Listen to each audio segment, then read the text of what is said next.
Good evening all of you. स्वागत है आप सभी मित्रों का आज की मुलाकात में। आज के इस समरी सीरीज में मॉड्यूल सी की समरी पर हमारी बातचीत चल रही थी और मॉड्यूल सी की समरी पर आज ये उसके लास्ट टॉपिक पर हमारी चर्चा है।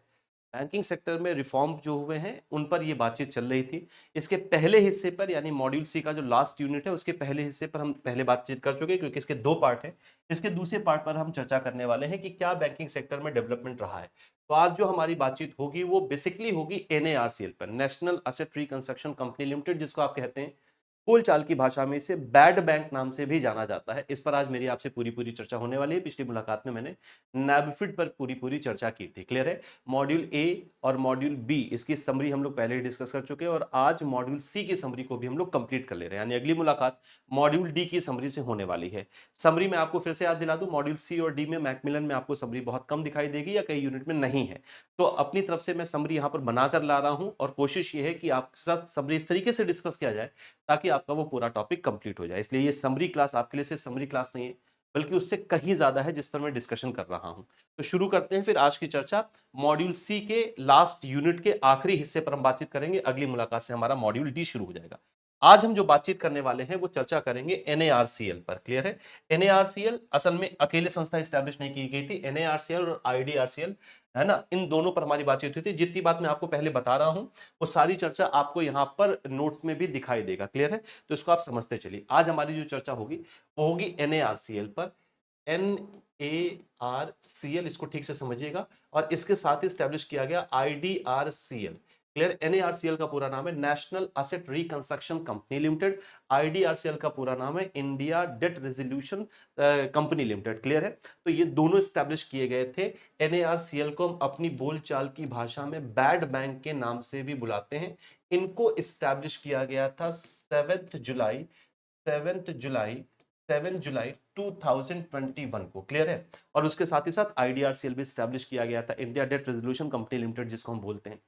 है क्या ये एनएआरसीएल और आईडीएससीएल? है क्या, काम ये क्या करते हैं, इसको समझने के पहले आप समझिए कि असेट रिकंस्ट्रक्शन कंपनीज क्या होती हैं। बेसिकली ये एक असेट रिकंस्ट्रक्शन कंपनी ही है। क्लियर? असेट रिकंस्ट्रक्शन कंपनी, इनको हम बोलते हैं एआरसी। इनको क्या बोला जाता है? एआरसी। ये स्टैब्लिश की जाती है under section 3 of SARFAESI act. SARFAESI act 2002 का ये अधिनियम है, आपको पता है। इसके अंतर्गत आपके ये एआरसी को स्टैब्लिश किया जाता है ना। Asset reconstruction company, asset reconstruction companies, काम क्या होता है? देखिए, एआरसीएस का काम होता है बैंकों से बैंकों का एनपीए या बैड लोन ले लेना, उनको परचेज कर लेना। बैड लोन क्या है, एनपीएस क्या होते हैं? Non performing asset. बैंकों ने जो मार्केट में लोन या एडवांसेस या क्रेडिट कार्ड वगैरह पर जो एडवांसेस डिस्ट्रीब्यूट कर रखे हैं, अगर ये 90 या उससे ज्यादा दिनों तक आउटस्टैंडिंग के रूप में रह जाते हैं, यानी ड्यू रह जाते हैं, तो बैंक इनको एनपीए में, नॉन परफॉर्मिंग असेट में कन्वर्ट कर देता है। अब बैंक का तो एक ही काम नहीं है बाबू। मैं एनपीए पर पूरी चर्चा नहीं कर रहा हूं, हमारी चर्चा एनएआरसीएल पर होनी है। एनपीए का एक सामान्य परिचय मैं आपको दे रहा हूं। वैसे आप सभी बैंकर हैं, आप एनपीए को विधिवत तरीके से जानते भी हैं। अब बैंकों का सिर्फ एक काम नहीं होता है कि वो ऐसे डूबे हुए कर्जे को रिकवरी करे।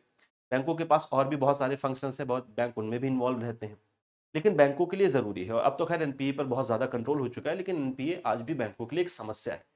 तो ऐसे एनपीए, ऐसे बैड लोन को वो क्या करती हैं, एआरसीज को ट्रांसफर कर देती हैं। यानी एआरसीज वो स्पेशलाइज्ड इंस्टीट्यूशंस होती है, प्राइवेट कंपनीज होती है। इस बात का ध्यान आपको रखना है कि कंपनीज एक्ट के अंतर्गत इनकॉर्पोरेट की जाती हैं। तो ये वो ऐसी स्पेशलाइज कंपनीज होती हैं जो बैंकों से बैंकों का बैड लोन एनपीए लेकर उनको रिकवर करती हैं। यही काम आपका कर रहा है एनएआरसीएल और आईडीआरसीएल। यानी एनएआरसीएल बेसिकली एक आपके लिए एआरसी है जिसको हम बैड बैंक के रूप में जानते हैं। यानी ये बैंक बुरा नहीं, बैंक तो इकोनॉमी के लिए बहुत अच्छा है, एआरसी तो इकोनॉमी के लिए बेहतर काम कर रहा है। क्योंकि ये बैड लोन की रिकवरी करवाएगा इसलिए इसको हम बैड बैंक के नाम से जानते हैं। अब एनएआरसीएल और आईडीआरसीएल में डिफरेंस क्या है, दोनों साथ में स्टैब्लिश किए गए। देखिए, एनएआरसीएल आपको एक तरीके से आप कह सकते हैं कि आईडीआरसीएल की एक रेगुलेटिंग कंपनी है। ये बैंकों से बातचीत करेगा, बैंकों से कॉन्ट्रैक्ट करेगा, बैंकों का एनपीए लेगा, और उस पर जो सारा लीगल काम है वो एनएआरसीएल करता है, और कैसे इसका रेजोल्यूशन होगा वो सब एनएआरसीएल तय करेगा। आईडीआरसीएल आप एक तरह से कह सकते हैं कि एक सर्विस कंपनी के रूप में काम करेगी। यानी आईडीआरसीएल ये वो प्रैक्टिकल इंस्टीट्यूट होगा जो रिकवर करेगा जाके ऋण को। जिसका काम होगा रिकवरी करने का, सर्विस देने का काम आईडीआरसीएल कर रहा है एनएआरसीएल को। तो आप यूं कह सकते हैं कि एनएआरसीएल एक तरीके से आईडीआरसीएल के रेगुलेटिंग अथॉरिटी के रूप में काम करेगी या उसके प्रिंसिपल इंस्टीट्यूट के रूप में काम करेगी, जिसका काम होगा बैंकों से बात करना, उनसे कॉन्ट्रैक्ट करना, कितना एनपीए लेंगे, किन शर्तों पर एनपीए लिया जाएगा, ये सब कुछ तय करेगा एनआरसीएल। अब उसकी रिकवरी कैसे की जाएगी ये आईडीआरसीएल तय करेगा। अभी जो इसको काम दिया गया है वो बैंकों का 2 लाख करोड़ रुपए का एनपीए इनको ट्रांसफर हो रहा है एनएआरसीएल को। 2 फेज में ये ट्रांसफर होगा, 1,10,00,000 एक फेज में, 90,000 करोड़ रुपए दूसरे फेज में। अभी मैं आपको वो चार्ट के माध्यम से बताऊंगा कैसे कैसे जाना है। एनएआरसीएल में जो पब्लिक सेक्टर बैंकों की स्टेक होल्डिंग है, ये बहुत बार पूछा जाता है कि पब्लिक सेक्टर बैंकों की स्टेक होल्डिंग कितनी है। एनएआरसीएल में पब्लिक सेक्टर बैंकों की स्टेक होल्डिंग 51% की है, आईडीआरसीएल में 49% की है। ये सारी बातें अभी आपको नोट्स में दिखाई देंगी। क्लियर है? अब ये बेसिक जानकारी मैंने आपको, एआरसी क्या है, कहां से रजिस्टर्ड होते हैं, एनएआरसीएल आईडीआरसीएल कब आया, क्या काम होगा, एनएआरसीएल और आईडीआरसीएल में डिफरेंस क्या है, एनएआरसीएल आईडीआरसीएल में पब्लिक सेक्टर बैंकों का कितना शेयर होल्डिंग, ये सब मैंने आपको बताया। बेसिक बातें जितनी मैंने आपको बताई यहां से मैं आपके लिए पढ़ देता हूं ताकि आपको एक बार में याद भी हो जाए। Asset, National asset reconstruction Company Limited या बैड बैंक इसको कहते हैं। The concept of bad bank is to have a national asset reconstruction company यानी एनएआरसीएल। ये किसके साथ कपल करके स्टैब्लिश किया गया था? विद डेट रेजोल्यूशन कंपनी, जिसको हम India Debt Resolution Company Limited यानी आईडीआरसीएल कहते हैं। While NARCL has been set up by banks to aggregate, बैंकों द्वारा सेटअप किया गया क्योंकि 51% उनकी हिस्सेदारी है, to aggregate and consolidate state asset for their subsequent resolution. IDRCL is a service company, जिसमें आईडीआरसीएल सर्विस कंपनी या ऑपरेशनल एंटिटी के रूप में काम करेगा, जो रिकवरी करने का बेसिकली काम करेगा, which will manage the asset and engage market professional and turn around experts. जो मार्केट प्रोफेशनल से बात करेगा, एक्सपर्ट से बात करेगा, उनको अपॉइंट करेगा और फिर रिकवरी करने की कोशिश करता है। वाइल फॉर एनएआरसीएल, एनएआरसीएल में पब्लिक सेक्टर बैंकों की शेयर होल्डिंग कितनी है? While for NARCL public sector banks will hold 51%, ये याद रखिएगा, इंपॉर्टेंट पॉइंट है। पब्लिक सेक्टर बैंक जो है 51% की इक्विटी कैपिटल होल्ड कर रही है, जबकि अगर हम आईडीआरसीएल के केस में बात करेंगे तो पब्लिक सेक्टर बैंकों की जो स्टेक होल्डिंग है वो 49% है। बाकी 51% के बाद एनएआरसीएल में प्राइवेट एंटिटीज शेयर होल्ड कर रहे हैं, 49% के ऊपर आईडीआरसीएल में प्राइवेट एंटिटीज स्टेक होल्ड कर रहे हैं। इसको इनकॉर्पोरेट किया गया था 7 जुलाई 2021 को। पीछे शायद मैंने ईयर लिखा है, मैं यहां पर भी लिख दे रहा हूं, ईयर यहां पर लिखा था मैंने, हाँ 2021 को एस्टैब्लिश किया गया था। अब ये जो बातें हैं कैसे कितना जाएगा, इसको, इसके नोट्स को हम बाद में पढ़ेंगे। पहले मैं आपको ये चार्ट से सारी बातें समझा दे रहा हूं। ये चार्ट आपको अपनी मैकमिलन बुक में भी मिल जाएगा। मैकमिलन में ये सबसे अच्छा दिया है, अगर कहीं आप इसको और ढूंढेंगे तो इतना बेहतर मिलता नहीं है, इसलिए इसको मैकमिलन से ही लिया गया। मैकमिलन में बेहतर तरीके से समझाया गया। मैं एक एक लाइन आपको समझाता चल रहा हूं क्या है। देखिए, सबसे पहले हम ओनरशिप देख लेते हैं। पब्लिक सेक्टर बैंकों की ओनरशिप है जो एनएआरसीएल में 51% की है, और पब्लिक सेक्टर बैंकों में पब्लिक सेक्टर बैंकों की जो ओनरशिप है आपकी आईडीआरसीएल में 49% है। तो ये दो चीजें तो आपको एकदम से क्लियर हो गई। अब मेरी एक एक बात को सुनते चलिएगा। कहा क्या जा रहा है कि जो टोटल जो अभी जो तय किया गया है कि एनएआरसीएल को बैंक कुल मिलाकर अपना कितना एनपीए देने वाले हैं, तो ये दिया जाएगा 2 लाख करोड़ रुपए। मैं अभी जो दिया जाएगा वो मैं बात कर रहा हूं, क्लियर है? कम से कम कितना दिया जाना होता है? 500 करोड़ रुपए। तो 500 करोड़ रुपए से कम का एनपीए आप ट्रांसफर नहीं करेंगे एनआरसीएल को। टोटल जो दिया जाना है वो 2 लाख करोड़ रुपए दिया जाना है, और अगर कोई बैंक ट्रांसफर करना चाहता है तो मिनिमम वो 500 करोड़ ट्रांसफर करेगा, उससे कम नहीं। खैर वो तो बात की बात है। तो जो टोटल ट्रांसफर किया जाने वाला है वो 2 लाख करोड़ रुपए ट्रांसफर किया जाएगा। भैया ध्यान से एक बात को समझिएगा, जो कुल एनपीए का 1.8% है, 1.8% अभी एनआरसीएल को ट्रांसफर किया जाए। क्लियर हो गई इतनी बात? यहां तक कोई दिक्कत नहीं। अब ये जो 2 लाख करोड़ रुपए है, ये 2 फेज में जाएगा। पहले फेज में जाएगा 90,000 करोड़ रुपए। टोटल कितना जाना है? 2 लाख करोड़ रुपए। पहले फेज में जाएगा 90,000 करोड़ रुपए, जो कितना बन रहा है टोटल का? 8.8%।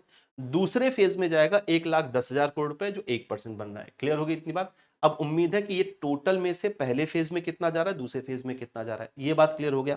चलिए अब एग्जाम्पल लेते हैं। जैसे मान लेते हैं, यहां पर आते हैं पहले फेज में, पहले पेज पर आते हैं। अब मान लेते हैं,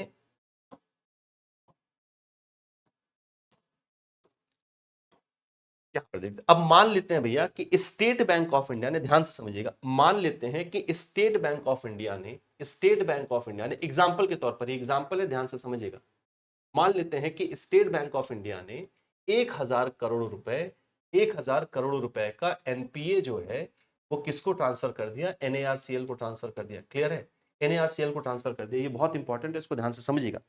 ये जो मैं आपको समझाने जा रहा हूं इसको हम यहां पर चार्ट से भी समझेंगे, यहां पर आपको चार्ट से भी समझना है। क्लियर है? चलिए अब यहां पर देखिए, अब मान लिया इसने 1000 करोड़ रुपए SBI ने NARCL को ट्रांसफर कर दिया, ठीक है,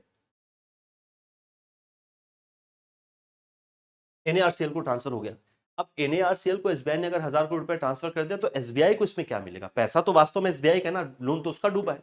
NARCL कह रहा है कि जो भी हम आपसे आपका NPA लेंगे उसका 15% हम आपको कैश दे देंगे। यानी अगर हमने आपसे 1000 करोड़ रुपए लिया तो 1000 करोड़ रुपए का 15% यानी 150 करोड़ रुपए हम आपको कैश दे देंगे। बाकी का जो 85% है उसका सिक्योरिटी रिसीट जारी होगा, उसका SR जारी होगा, उसके माध्यम से हम आपको पैसा, मार्केट में जब SR बिकेगा जो पैसा वहां से आएगा वो हम आपको दे देंगे। तो 85% सिक्योरिटी रिसीट पर जाना है। अब ये सिक्योरिटी रिसीट होता क्या है? सरफेसी अधिनियम आपके लिए 2002 में एक ऐसा नियम लाया गया जिसमें बैंकों को यह अधिकार मिला कि वो बिना कोर्ट गए फाइनेंशियल असेट का सिक्योरिटाइजेशन कर सकते हैं, रिकंस्ट्रक्शन कर सकते हैं और उसको मार्केट में बेच भी सकते हैं, यानी इन्फोर्समेंट कर सकते हैं। क्लियर है? इसमें से एक शब्द है सिक्योरिटाइजेशन। होता क्या है ध्यान समझिए। जैसे जब बैंक भैया एआरसीज को, जब लोन डूब जाता है, बैंकों का लोन वापस नहीं आ रहा है, तो बैंक सिक्योर्ड लोन बांटते हैं क्योंकि सरफेसी सिक्योर्ड लोन पर ही लागू होता है। तो जो बैंकों के पास ग्राहक ने अपना फाइनेंशियल असेट यानी जो संपत्ति सामान्य भाषा में गिरवी रखा था उसका ट्रांसफर कहां होता है? एआरसी को। एआरसी क्या करती हैं? एक नया पेज में ले लेता हूं, ध्यान समझिएगा। बोरोवर ने लोन लिया, किससे? बैंक या क्रेडिटर से। क्लियर है? और एक फाइनेंशियल असेट इसने गिरवी रखा, उसके अगेंस्ट इसको लोन मिला। क्या है? FA लिख दे रहा हूं, पूरा ही लिख दे रहा हूं, फाइनेंशियल असेट। अब जब ये लोन इसका बैंक का वापस नहीं मिलता है तो ये अपना ये NPA किसको भेज देता है? ARCs को भेज देता है। क्लियर हो गई इतनी बातें? अब ये ARCs को यही जो फाइनेंशियल असेट है ये ट्रांसफर कर देता है। फाइनेंशियल असेट्स जो होते हैं उनको ट्रांसफर कर दिया जाता है। सरफेसी एक्ट की लैंग्वेज में बोरोवर को कहते हैं ऑब्लिगर, बोलो बोरोवर को कहते हैं ऑब्लिगर, और बैंक को कहते हैं ओरिजिनेटर। ये याद रखिएगा, ओरिजिनेटर कहा जाता है। क्लियर है? एआरसी के पास ये फाइनेंशियल एसेट आ गए। अब एआरसी क्या करता है? इन फाइनेंशियल असेट्स को कन्वर्ट कर देता है मार्केटेबल सिक्योरिटीज में। किसमें? मार्केटेबल सिक्योरिटी में। और ये मार्केटेबल सिक्योरिटी फिर किसको सेल की जाती हैं? क्वालिफाइड बायर्स को। क्वालिफाइड बायर्स जो होते हैं वो फाइनेंशियल इंस्टीट्यूशंस वगैरह ही होते हैं। क्वालिफाइड बायर्स को ये बिल्कुल ऐसे ही समझे जैसे कंपनी ने अपने शेयर जारी किए हैं, बिल्कुल वैसे ही होते हैं। अब ये जो मार्केटेबल सिक्योरिटी क्वालिफाइड बायर को जारी किए जाते हैं, इनके बदले क्वालिफाइड बायर को क्या मिलता है भैया? सिक्योरिटी रिसीट मिलता है। क्लियर है? इनके बदले क्या मिलता है? Security receipt. इन्हीं को हम SR कहते हैं। क्लियर है? तो ये जो पूरी प्रक्रिया है ये कहलाती है सिक्योरिटाइजेशन। इस पूरे प्रोसेस को हम क्या कहते हैं? सिक्योरिटाइजेशन। जैसे मार्केट में कंपनी अपने शेयर जारी करती है, उसके बदले आपको शेयर सर्टिफिकेट मिलता है, शेयर के माध्यम से आपका उस कंपनी में एक हिस्सेदारी हो जाती है। बिल्कुल वैसे ही इस फाइनेंशियल असेट को मार्केटेबल सिक्योरिटी यानी एक प्रकार के शेयर्स में जारी जो है कन्वर्ट कर दिया गया, जिसको सिर्फ क्वालिफाइड बायर खरीद सकते हैं। बैंक, फाइनेंशियल इंस्टीट्यूशंस ये सारे क्वालिफाइड बायर कहलाते हैं, जिसको सिर्फ क्वालिफाइड बायर खरीद सकते हैं। तो जैसे आप शेयर खरीदते हैं तो आपको शेयर सर्टिफिकेट जारी होता है, वैसे ही इनको सिक्योरिटी रिसीट जारी होता है। तो ये पूरा जो प्रोसेस है वो सिक्योरिटाइजेशन कहलाता है। तो यहां पर कहा गया कि भैया, यहां पर ध्यान समझिएगा, पहले पेज पर आते हैं। तो 15% हम आपको कैश दे देंगे, 85% का हम आपको SR जारी करके देंगे, मतलब SR मार्केट में जारी करेंगे, वहां से पैसा आएगा, हम आपको वापस कर देंगे। इस 85% पर यानी जो सिक्योरिटी रिसीट है, इस पर सरकार ने कहा कि बैंकों का भरोसा बढ़ सके, इसलिए जो सिक्योरिटी रिसीट है उस पर हम अगले 5 साल तक गारंटी देंगे 30,600 करोड़ रुपए की। ये केंद्र सरकार की गारंटी। सेंट्रल गवर्नमेंट ने चूंकि कोशिश किया कि बैंक भाई इसको अपना NPA जो बैंकों का इस NARCL पर भरोसा बना रहे, इसलिए हम अगले 5 साल तक सिक्योरिटी रिसीट जो आप जारी करेंगे उस पर 30,600 करोड़ रुपए की गारंटी दे रहे हैं। अब मुझे उम्मीद है ये सारी बात आपको समझ में आ गई। ये सारी बात यहाँ पर 2 पेज में लिखी है, एक-एक करके इसको पढ़ते चलते हैं। While it is expected that banks will transfer NPA to extent of 2 lakh crore रुपए, टोटल 2 लाख करोड़ रुपए देना है, जो 1.8 करोड़ रुपए होता है टोटल एनपीए का, टोटल लोन्स का, जिसपे से 90,000 करोड़ रुपए ट्रांसफर किए जाएंगे पहले फेज में, जिसका minimum cut off amount transfer होगा लोन का एनएआरसीएल को 500 करोड़ रुपए, यानी 90,000 करोड़ रुपए ट्रांसफर किया जाएगा और कोई भी बैंक अगर ट्रांसफर करना चाहता है तो कम से कम 500 करोड़ रुपए का एनपीए ट्रांसफर करेगा। While the initial tranche of 90,000 crore will comprises of fully provided loan, the balance amount will comprise the loans with lower provisioning as well.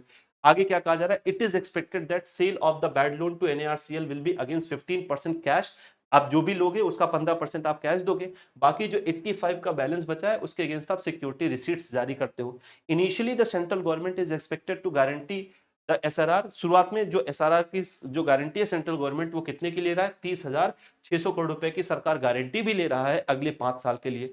The limited period of government guarantee is expected to incentivise NARCL to speed up resolution for the loan transfer to, ये इसलिए दिया जा रहा है ताकि जो ये recovery है लोन की उसको स्पीड अप किया जा सके, बैंकों का फेथ बना रहे। द एनएआरसीएल भी require asset by making an offer to the lead bank. NARCL ये बैंकों से कैसे लेता है? एनपीए उनको एक ऑफर करता है, लीड बैंक का एक ऑफर करता है कि भाई हम आपको ये प्रोवाइड कर रहे हैं, आप हमें अपना ये दे सकते हैं, और आईडीआरसीएल फिर इंगेज हो जाता है उसकी रिकवरी में। इस पूरे चार्ट के माध्यम से इस अमाउंट को अलग-अलग समझाया गया है।